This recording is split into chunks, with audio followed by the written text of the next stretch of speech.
Are those Kuhenki lining up? For soup that Columbina's serving? Just a moment.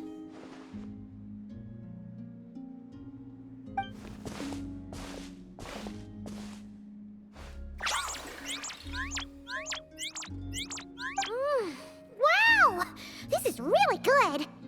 Refreshing, tasty fruit soup! Paimon's never had anything quite like it! Another serving? Make that two!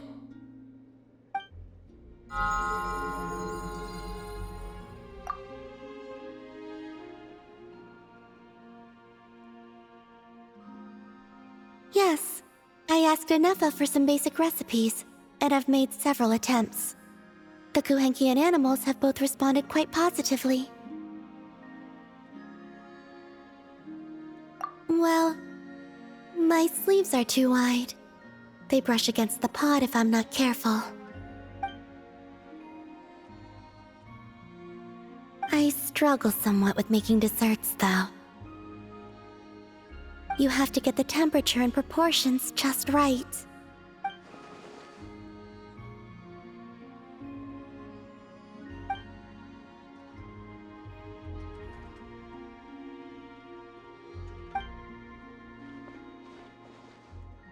Sure.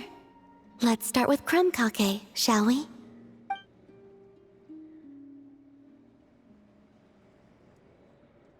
Would you like to try one?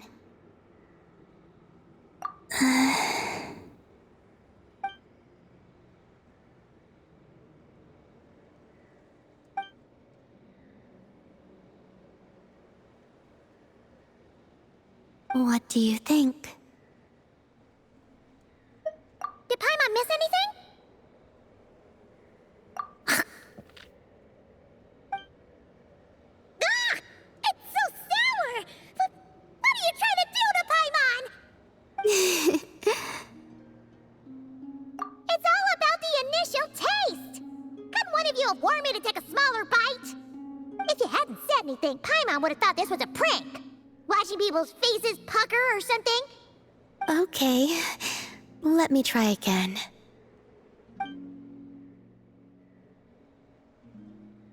Here, try this batch.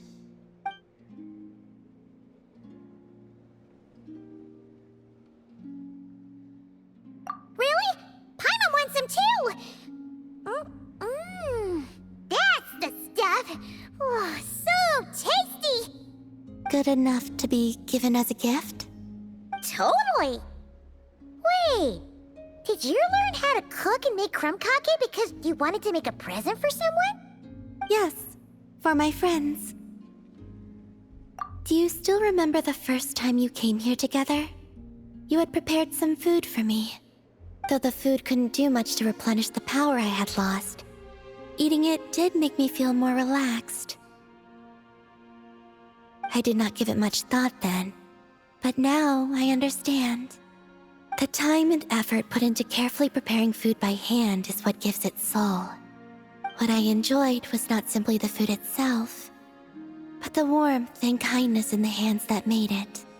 And the less those hands seek reciprocity, the greater the warmth and kindness required to match it in turn. Oh, Paimon's gonna blush if you go on like that. To be honest, we were at least kinda hoping to get on your good side back there.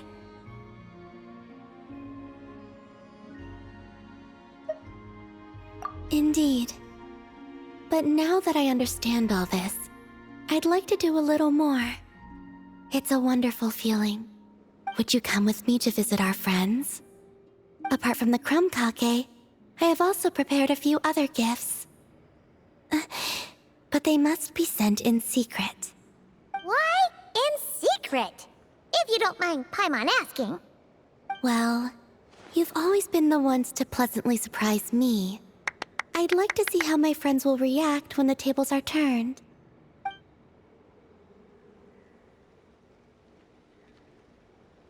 Phew!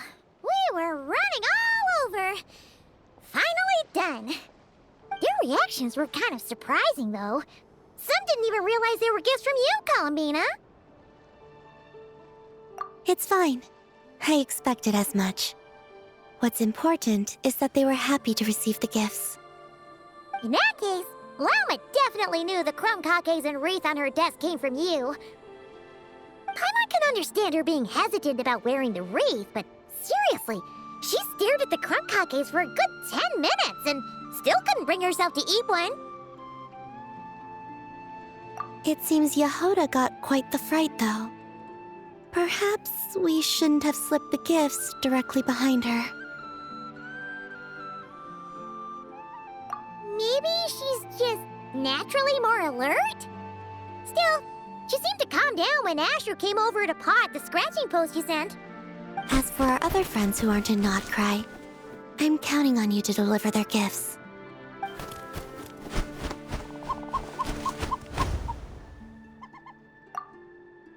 Here. Ooh, is it finally our turn? Huh? Candies? Paimon thought we'd get crumb cakes like everyone else. Well, you already had some of those while taste testing. Some variety is nice, don't you think? That's good to hear. And there's one more gift. Here, for you. I've heard it said that the skies belong to the birds, and the land to the beasts, while the vast space between the two is reserved for adventurers wearing wing gliders. With this by your side, may your path forward ever be lit as with moonlight. And thank you for your companionship.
Would you like to sing along?